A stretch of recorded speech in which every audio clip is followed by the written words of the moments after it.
Dear students, जैसा कि आप देख सकते हैं प्रश्न नंबर 3 प्रश्नावली 7.3 कक्षा 10 गणित दिया गया है कि शीर्षों 0,-1 2,1 और 0,3 वाले त्रिभुज की भुजाओं के मध्य बिंदुओं से बनने वाले त्रिभुज का क्षेत्रफल ज्ञात कीजिए। इस क्षेत्रफल का दिए हुए त्रिभुज के क्षेत्रफल के साथ अनुपात ज्ञात कीजिए। तो मैंने मान लिया है कि ये जो है कोई त्रिभुज हम बना लेते हैं। बना लिया हमने ए बी और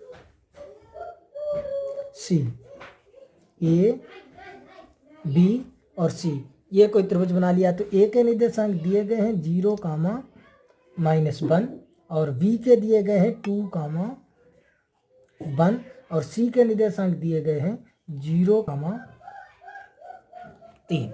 ये दिए गए हैं शीर्षों। हमने ए बी सी मान लिया, आप पी क्यू आर मान सकते हैं, एस टी एवं मान, ये हमने मान लिया त्रिभुज ए बी सी। तो ये बी और सी के निर्देशांक दिए गए हैं। वाले त्रिभुजों के भुजाओं के मध्य बिंदु हमने मान लिया ए बी का ये मध्य बिंदु है, इसे हमने डाल दिया पी, और बी सी का मध्य बिंदु ये है, इसे हमने डाल दिया है ये क्यू, और ये सी ए का मध्य बिंदु है, इसे हमने डाल दिया आर। सही है। तो ये मध्य बिंदुओं को जब हम मिला देते हैं इन्हें, तो ये जो त्रिभुज बनता है, इस त्रिभुज का क्षेत्रफल ज्ञात कीजिए। पहला तो आपका कह रहा है ये जो शीर्ष दिए गए हैं इनसे ये त्रिभुज जो बना है ए बी सी, इनके मध्य बिंदु पी क्यू आर हमने लिए, इन्हें मिलाने पर जो ये त्रिभुज बनता है पी क्यू आर, इसका हमें पहले तो क्षेत्रफल ज्ञात करना है। देखो मध्य बिंदुओं को मिलाने वाले त्रिभुज का क्षेत्रफल ज्ञात कीजिए। इस त्रिभुज का क्षेत्रफल ज्ञात कीजिए, फिर इस त्रिभुज का क्षेत्रफल जो दिया हुआ त्रिभुज ए बी सी है इसका अनुपात ज्ञात करना है आपस में। तो देखिए हमें पी क्यू आर का क्षेत्रफल ज्ञात करना है, जो मध्य बिंदुओं को मिलाकर ये त्रिभुज हमारा बना है पी क्यू आर, इसका हमें क्षेत्रफल ज्ञात करना है। और क्षेत्रफल ज्ञात करने के लिए हमें पी क्यू और आर के निर्देशांक निकालने पड़ेंगे, क्योंकि जब तक हमारे पास निर्देशांक नहीं है तब तक हम क्षेत्रफल नहीं निकाल सकते हैं। तो देखिए ये ए बी और सी आपका त्रिभुज था, इसके शीर्ष दिए गए, इसका तुम क्षेत्रफल निकाल सकते हैं, लेकिन इसके मध्य बिंदुओं को मिलाकर जो ये पी क्यू आर त्रिभुज बनता है इसका हमें क्षेत्रफल निकालना है। तो पहले तो हमें पी क्यू आर के जो है इनके निर्देशांक निकालने पड़ेंगे। तो देखिए यहाँ से हम निकालते हैं पी के निर्देशांक। आप सवाल में पढ़ सकते हैं ये मध्य बिंदु है, पी जो है वो ए बी का मध्य बिंदु है, क्यू बी सी का मध्य बिंदु है, और आर जो है सी ए यानी ए सी का मध्य बिंदु है। तो यहाँ से हम निकालेंगे ए बी के मध्य बिंदु पी के निर्देशांक, जो ए बी का मध्य बिंदु है पी, उसके निर्देशांक निकालेंगे। तो देखिए यहाँ से हम निकालते हैं ए बी के मध्य बिंदु पी के निर्देशांक बराबर। सही है। तो P के निर्देशांक निकालेंगे, आपको मालूम है सूत्र क्या होता है मध्य बिंदु के, x1 प्लस x2 अपान 2 कामा y1 प्लस y2 अपान 2, यही तो होता है। तो देखिए यहाँ से इसे जब हम रखेंगे ए बी के मध्य बिंदु, तो देख सकते हैं ए बी यानी x1 y1 x2 y2, तो x1 आपका हो जाएगा 0 प्लस x2 आपका हो जाएगा 2 अपान 2 कामा y1 आपका हो जाएगा -1 और प्लस y2 आपका हो जाएगा 1 अपान 2। समझ रहे हैं। तो ये आपका हो जाएगा 0 में 2 यानी 2 और भाग देंगे तो 2 1 2, और ये 1 से 1 0 यानी 1 कामा 0। तो P के जो निर्देशांक निकल के आएंगे वो कितने आएंगे 1 कामा 0। आप देख सकते हैं जो P के निर्देशांक यहाँ से निकलेंगे वो कितने निकल के आएंगे 1 कामा 0। सही है। ये जो हमने P के निर्देशांक निकाले हैं किस प्रकार से निकाले आप जो है देख सकते हैं। अब हमें Q के निर्देशांक निकालने हैं, तो इसी प्रकार हम निकालेंगे BC के मध्य बिंदु। देखो Q जो है वो आपका BC का मध्य बिंदु है, तो यहां से हम लिखेंगे BC के मध्य बिंदु Q के निर्देशांक, Q के निर्देशांक आपको पूरा निकालना है। तो देखो x1 प्लस x2 अपान 2 सूत्र तो हम आपको बता चुके हैं, तो डायरेक्ट रखेंगे। अब देखो BC है तो x1 y1 ये हो जाएंगे, x2 y2 ये हो जाएंगे। तो यहाँ से देखो ये हो जाएगा 2 प्लस 0 अपान 2 कामा y1 प्लस y2 अपान 2, ये हो जाएंगे। सही है। तो ये हो जाएंगे 2 और 0 2 बटे 2, और ये 3 1 4 बटे 2, या ये आपका आ जाएगा 2 1 2 2 दूनी 4 यानी 1 कामा 2। जो Q के निर्देशांक निकल के आएंगे वो आपके निकल के आएंगे 1 कामा 2।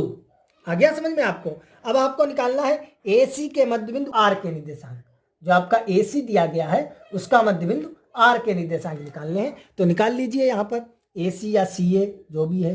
तो देखो AC के मध्य बिंदु R के निर्देशांक, R के निर्देशांक तो भाई x1 प्लस x2/2।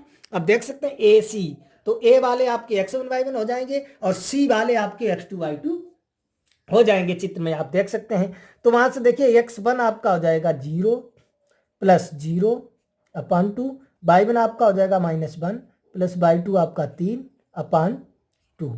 तो ये हो जाएंगे 0 0 यानी 0 ही रहेंगे, कामा ये 3 से जाएंगे 2/2।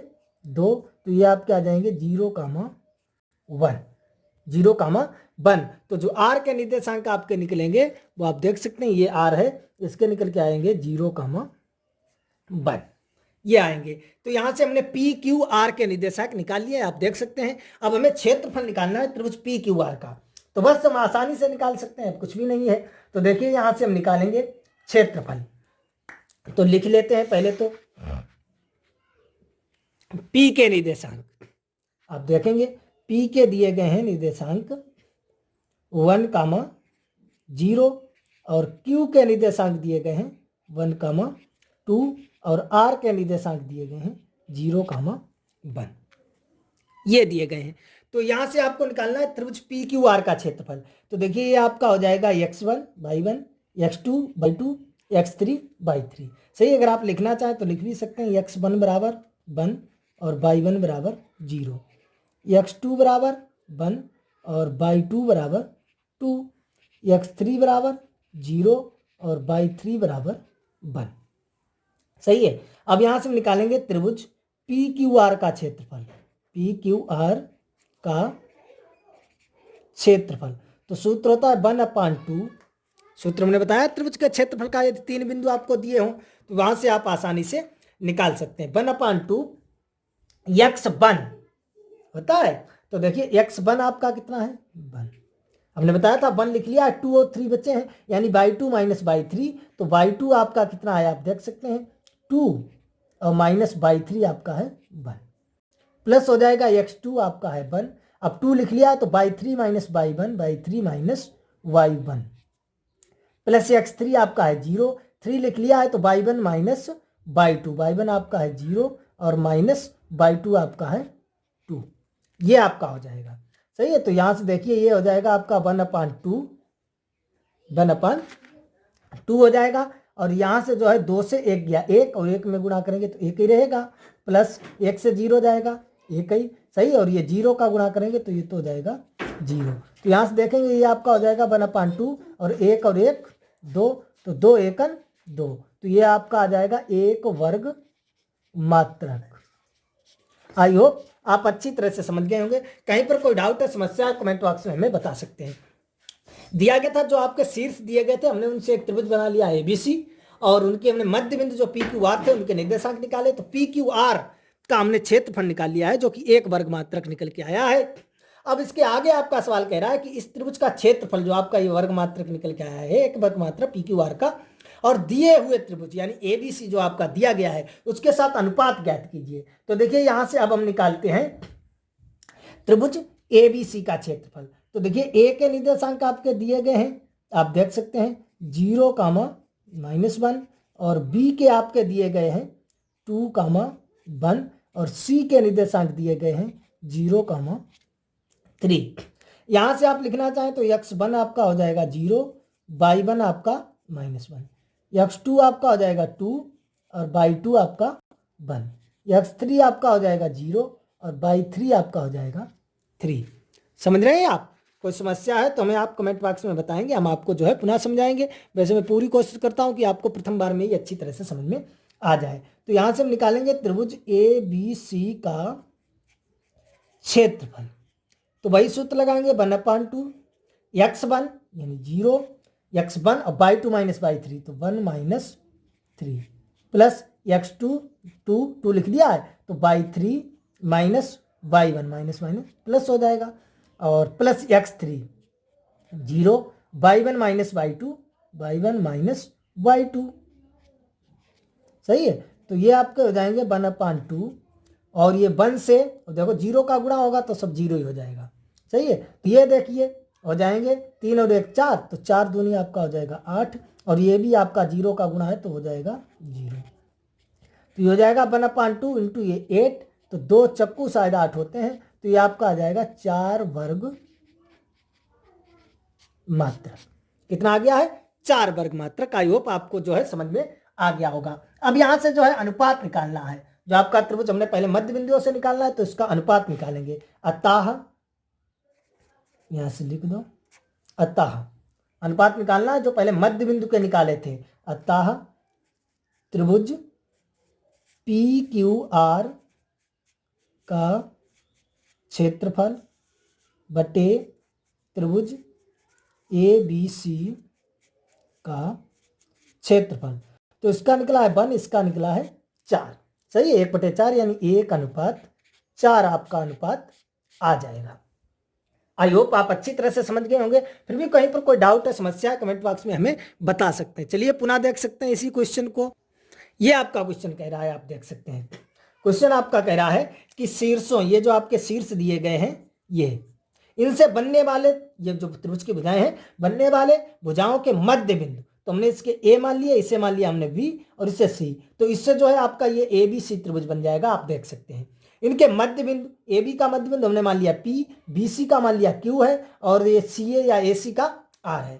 तो इनके हमें पहले तो निर्देशांक निकालने हैं, क्योंकि जो ये मध्य बिंदु को मिलाने पर एक त्रिभुज बनता है PQR, इसका हमें क्षेत्रफल निकालना है। PQR का क्षेत्रफल हम जब तक नहीं निकाल पाएंगे जब तक हमें इसके निर्देशांक नहीं पता होंगे। तो इसलिए हमने AB के मध्य बिंदु P के निर्देशांक निकाले, तो ये आपके P के निर्देशांक निकल के आए हैं 1,0। इसी प्रकार हमने देखिए BC के मध्य बिंदु जो आपका Q है, तो Q के निर्देशांक आपके निकल के आए हैं 1,2। और इसी प्रकार आपके जो R है, AC का मध्य बिंदु, R के निर्देशांक निकाले तो R के निर्देशांक निकल के आए हैं 0,1। यहां से आप देख सकते हैं।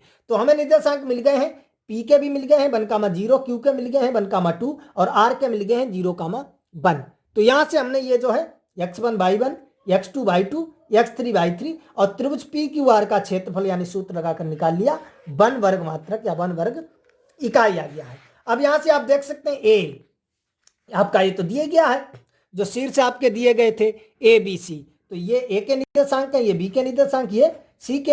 यहां से हमने x1 y1, यहां से x2 y2 और यहां से x3 y3, हमने वही त्रिभुज ABC का क्षेत्रफल लगाया। सूत्र तो आपको जो है हम ऑलरेडी बता चुके हैं, हमने कहा इसे जो है याद करना बहुत जरूरी है। जब तक आपको सूत्र याद नहीं होगा आप इसे समझ नहीं पाएंगे। तो सूत्र लगाकर मैंने सॉल्व कर लिया, ये 4 वर्ग मात्रक आपका आ गया है। यहां से आपका अनुपात पूछा गया है कि अनुपात हमने निकाला है, यानी त्रिभुज PQR का क्षेत्रफल बटे त्रिभुज ABC का क्षेत्रफल निकल के आया 1/4 यानी 1:4 आपका अनुपात निकल आएगा। आई होप आपको जो है अच्छी तरह से समझ में आ गया होगा। फिर भी अगर कहीं पर कोई डाउट है, समस्या है, तो कमेंट बॉक्स में हमें बता सकते हैं, हम आपको पुनः समझाने की कोशिश करेंगे। वैसे मैंने पूरी कोशिश की है कि आपको अच्छी तरह से समझ में आ गया होगा। तो चलिए मिलेंगे अगले वीडियो में प्रश्न नंबर 4 के साथ।